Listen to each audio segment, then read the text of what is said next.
This is the Joshin and welcome to our mini vlog. Biruin mo nangyari yan, ang hinabol niya, Mio. O tara, samahan nyo kaming bumiyahe ngayon papuntang Angeles, Pampanga. Si Daddy naman madaling-madali, babalikan ko pa nga yung camera. Sumakay kami ng taxi papuntang bus station. Sa taxi pa lang, Jai, inantok na ako sa hilo. Dumaan muna kami sa Jollibee para bumili ng makakain at doon na lang namin kakainin sa bus. Nandito na nga kami sa bus station at tinuro sa amin ni Kuya kung saan ang sakayan papuntang Dao, Pampanga. Naku, Jai, puro kain lang gagawin ko sa biyahe na to. Eto naman si Daddy nakikipag-agawan sa price, akala naman niya mananalo siya sa akin.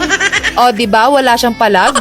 Grabe talaga tong gutom ko, Jai. Wala pa kasi kaming almusal. At baka magtaka kayo kung bakit kami bumiyahe ngayon. Tapos na kasing gawin si Riri at ngayong araw naisipan ni Daddy na kunin na. Pagkatapos kong kumain, itong view yung nakita ko.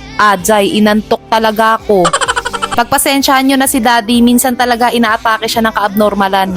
Jai, pinigilan ko talaga yung antok ko kasi malapit na kami sa Dao. Finally, touchdown, Dao, Pampanga. Dumiretso muna kami ni Daddy sa CR at paglabas ko, si Daddy nagtuturo sa mga chicharon.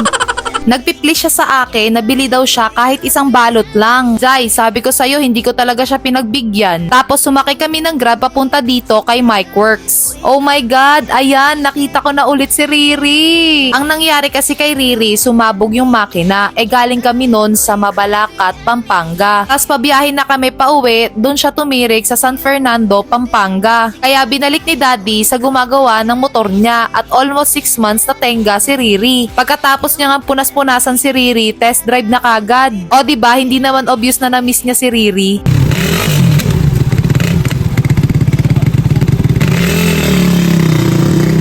Habang nag-iikot-ikot si Daddy, nilabas ko na yung mga helmet namin. Hindi rin naman nagtagal si Daddy, bumalik din siya kagad. Obvious na binakbak niya na naman, tignan niyo yung buhok niya, nagtayuan.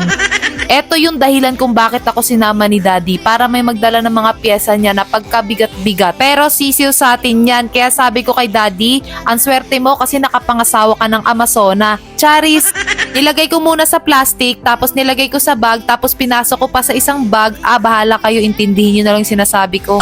Kaya namin nilagay sa plastic kasi ilalabas din namin mamaya para isang kuhanan na lang. Kasi after dito, pupunta kami sa shop ng Ka-Nation namin. Shoutout nga pala sa R150 All-Star Nation. Nakasabay pala namin si Papi Ron ng Angeles Chapter.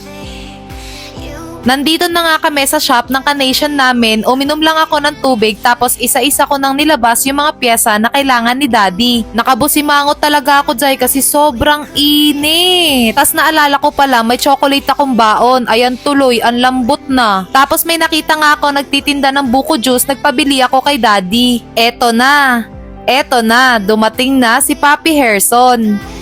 Sa mga fans namin yan, 1.1 million viewers.